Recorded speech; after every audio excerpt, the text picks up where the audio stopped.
Hello, welcome back to my new series, Drawing Down the Moon. Today is the Jupiter Cazimi. It is June 24th. I'm recording this just hours after the Cazimi went exact in Cancer. And yeah, it's just we're in this magical 2 days of the Cazimi and then the Cancer new moon, and the sun, the moon, and Jupiter are kind of like all right with each other in those very early degrees of Cancer.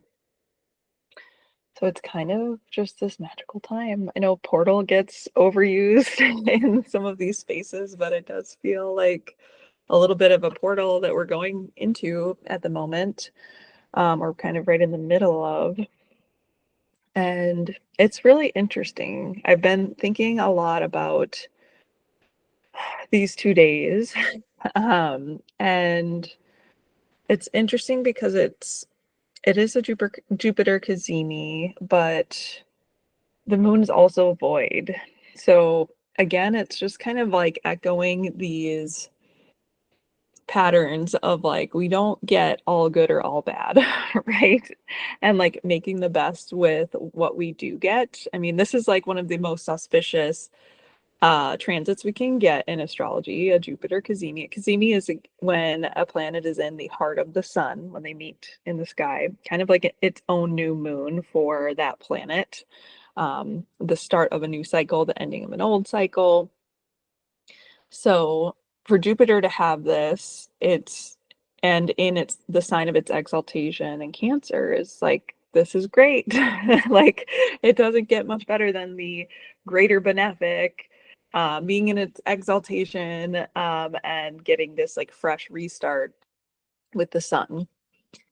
And we know, like, if you study electional astrology at all, um, or horary, like when the moon is void, it means that like nothing will come from those times.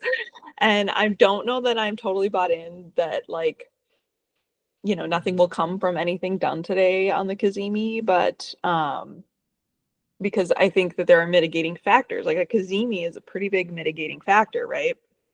But then I'm also torn between like what we know about void moons, where the void moon is like not making any contacts with any other planets in the sky, and there are different definitions. So if that's a new concept to you, like look it up. You can choose to use that how you want to, use the different definitions. Um, some are stricter than others, but yeah, the general consensus is like the moon is void today until it goes into Cancer, and then we have immediately like the new moon in Cancer.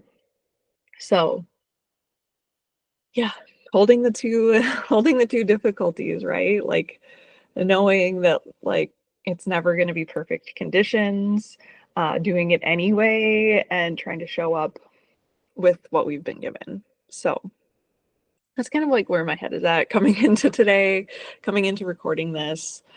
Um, spent some time with Jupiter this morning, and yeah, I hope that you're enjoying what you can out of these transits, and taking time. Like I think that's the biggest thing, or one of the bigger points I want to make today is just like taking the time to be with it. Like we can do all the manifesting and we can do all the seed planting, but like also just like living in it and being in it. Just being, that's like a really big key concept, I think, of the moon in general is like, it's not about doing, it's not about like exacting um, your plans and like your your will on the world. It's kind of about the being piece and just kind of like living into that. So something else coming up with me for this new moon is really about the opportunity here. So all new moons are the beginning of a cycle, the end of an old one, but also the beginning of a new one, right? Like you've probably heard me say, and many other, uh, astrologers say, like new moons are for like planting a seed. And this can happen like whether we're participating or not. Like I think I've seen some good conversation happening around the internet about um like whether or not you believe in astrology. Like you don't astrology is not something you like can believe in. It's like, I mean, you can, but it's not something to believe in, right? It's like happening whether or not you believe in it.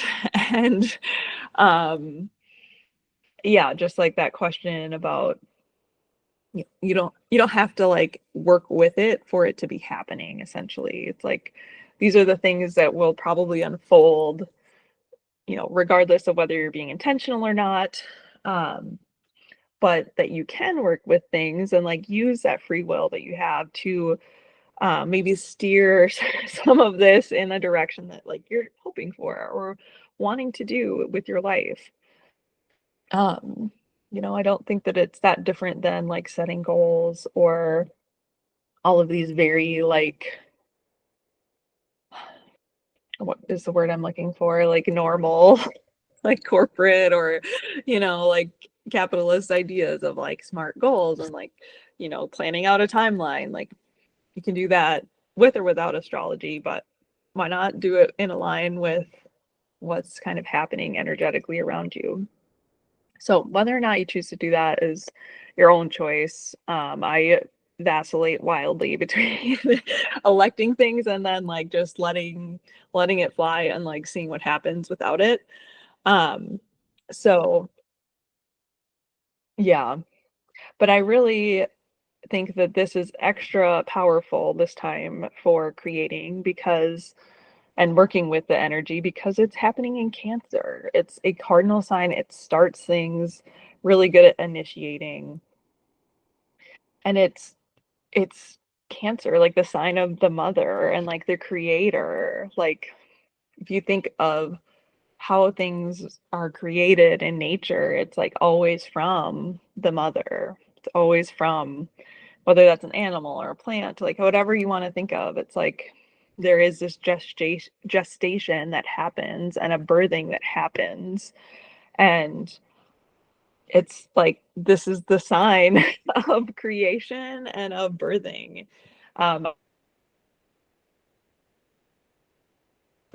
um, and I'm not like feeling that literally in like the child birthing or pregnancy way, which for some Pisces risings, that might be like a big thing happening right now. But for me personally, it's like just feeling the urge and like urgent need to like create things and put them out in the world. And um, yeah, like on the full spectrum from like this podcast to art to writing, like just everything. So I feel that deeply. But regardless of where it's happening in your chart, there is like the themes of creation and the themes of birthing and that birthing process. And that's kind of like the conditions don't get much better for birthing something. Like we're in the sign of the mother. We've got Jupiter there who is all about fertility. We've got Venus in Taurus right now, who is also related to things with fertility and ripe conditions for planting a seed and being in fertile Taurus. Um, so it's like the soil is really conducive to having something come to fruition later. We might not know even what that is yet. We might not know, what that could even look like. We might not really know what seeds we're even planting. Like you might be intentionally doing stuff today or tomorrow. And then, whatever blooms from that seed could be entirely different than what you might have thought it would be. So we're holding the door for the possibility, right? Um, and just kind of seeing what comes with it. And we do have the Saturn square, which can kind of limit us, but also can provide the structure needed to um, help whatever you're planting to grow. Like I literally think of it as like, okay, this could be the lattice that I put next to my plant to like help it get some structure so it doesn't just like overtake the garden, to kind of give it a direction to grow into. So while it can restrict us and can kind of maybe limit us in some ways, I think it can also be really useful energy during this time. It kind of gives it legs.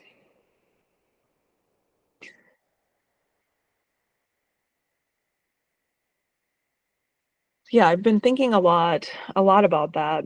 A lot about like there's been this thing coming up for me about cardinal signs like being the choosers.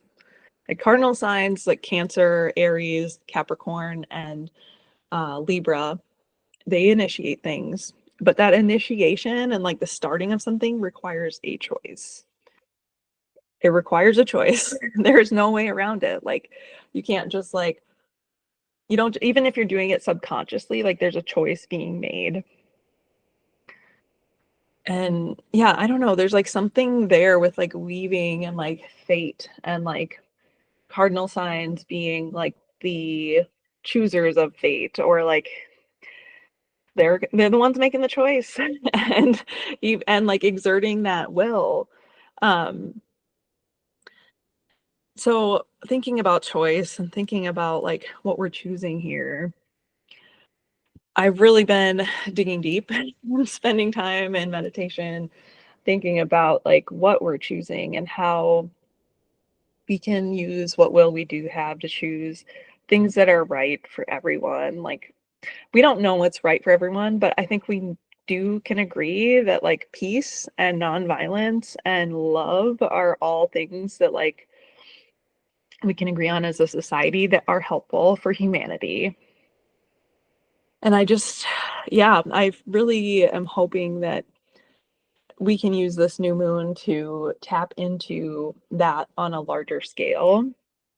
That's something I want to do on a personal level, but like on this collective level, I feel like myself and anyone listening, but I'm especially speaking to fellow astrologers, fellow energy workers.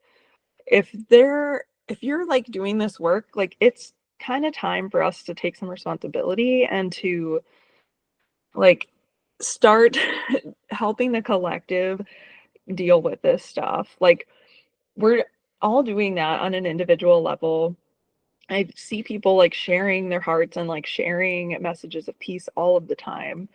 It's really easy for us to we're human. Like it's really easy for us. I find myself getting lost in the doom scrolling and like the news about the Middle East and war and all of these images of like what's happening and like feeling like we're heading in a direction that I don't care for, that I think is really awful and has echoes to the past that were not good times in history. And I feel like this responsibility, like rising in myself to be someone who is not just sharing that vision of the future. Like whatever we give energy to is what grows, right? So if we're just constantly in fear and like sharing, yes, it's good to stay updated. But like if we're just sharing the doom and sharing like the really scary stuff that's happening and not like also following that up with like messages of like it doesn't have to be this way, then we're not really doing our jobs. Like our jobs are to help foster this new future that is possible. And when we spend all of our time just thinking about how awful it could be, we're neglecting all of the good things that could happen instead. And like, I don't know if I worked out in my brain, like the quantum physics and like how it all works, but like, I know that there is like another timeline, there is another future, there is another way of being that we can co-create, especially with this new moon, to create a future that is not the one that we're currently like looking like we're on. If you look at Twitter or if you look at the news, like we can create a future that does not include war. We can create a future that includes like safety and love and like nourishment for everybody in the whole world. Like this is very much my Pisces rising talking, but it's also this very analytical side of me that has like studied all of this and has like been learning for years now how the energetics work. And if we give our attention to this beautiful future that we can have as a collective, we can make that happen. If we continue to give our energy to the ugliness that is currently actually happening on this timeline or whatever, this like reality that we're living in, then that's what's going to happen.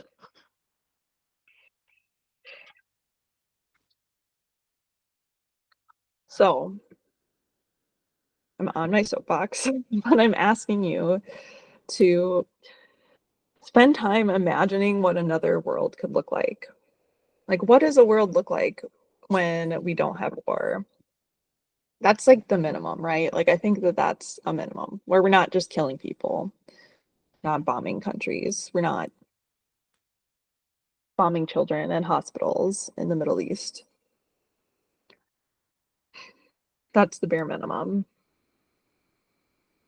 I think it's pretty easy to kind of imagine what it could be like if we didn't do that.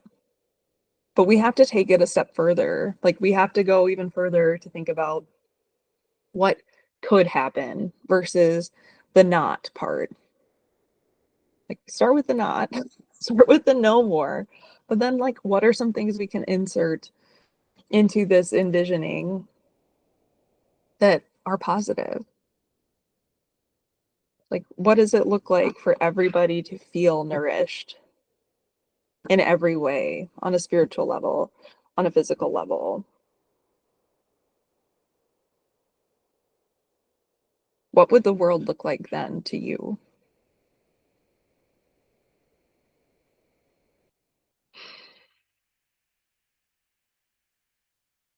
We can picture that. We can also picture like these alternate outcomes of like what is currently happening, like in a very more tangible way than what I'm even talking about. Like, I think it was on Witches for Hope's Instagram, something about an expert saying something about the body language at Trump's parade on his birthday of some of the military personnel involved and how they were marching in a very sloppy manner, and that to this expert, I couldn't tell you who it was, um, that they would never be doing that unless it was intentional, and that like the performance they gave was like a deliberate protest, essentially a quiet, less obvious protest. Like, these are people who go to boot camp, these are people who spend a lot of time getting it beat into them like exactly how to march, and they're marching out of line and like very sloppily at the president's birthday march. So that got my imagination going and thinking about like, okay, this was before we officially bombed Iran, but what if that those people who are military people just refused to do the things that, you know, are seemingly being forced upon them to do? What if they can find a way to subvert this mission?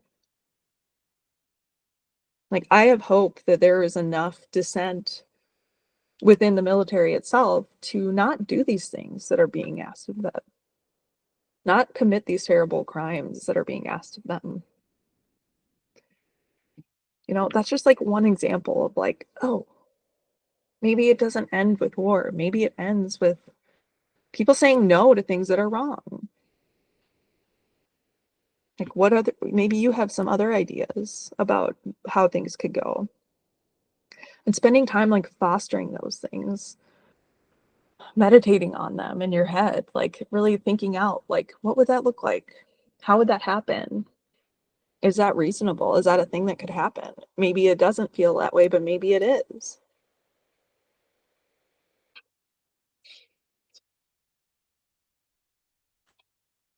These are things I just invite you to to spend time with on this new moon. Like, we like do your own stuff, do your own like art projects, do your own like business things that you're launching today. Like I'm going to be doing those things too. But like spend some time and join me in this collective re-envisioning of the future, planting our seeds of hope, planting our seeds of love for everyone, for humanity, for the planet, for, yeah, not just humanity, like for all living beings, for all beings on this earth, in this universe. It's a huge opportunity for this co-creation. The moon is about the people. It's about the people.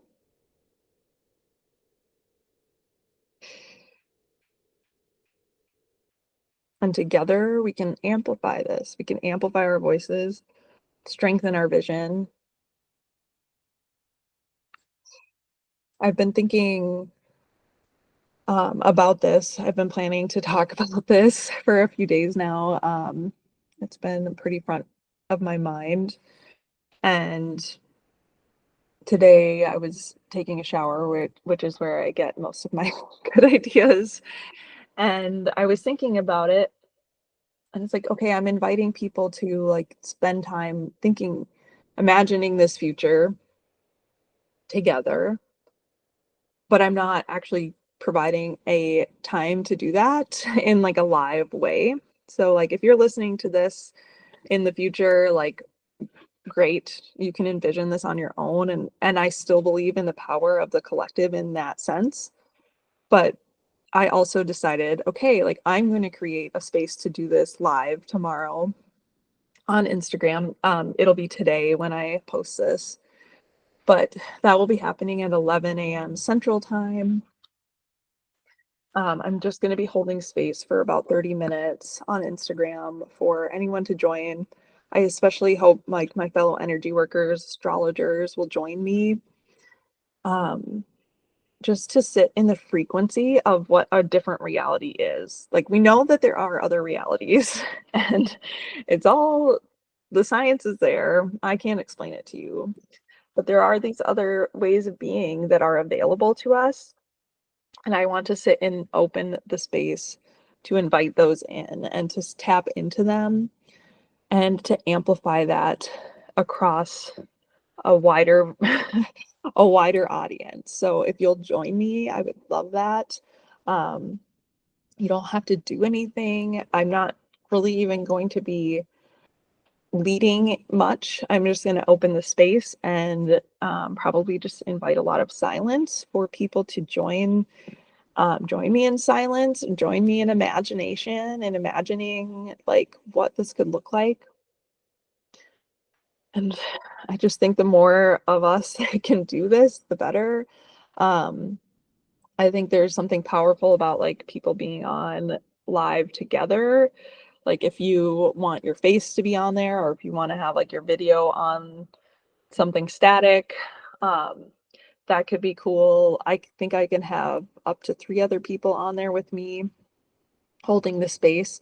But if anybody wants to just hold their own live and invite 3 more people, like we can make this exponential and just really like amplify our voices out, without even, I'm going to be silent. Like I'm saying using my voice, but like I'm going to be meditating mainly and just inviting everyone to like share in this meditative space to just amplify our voices together.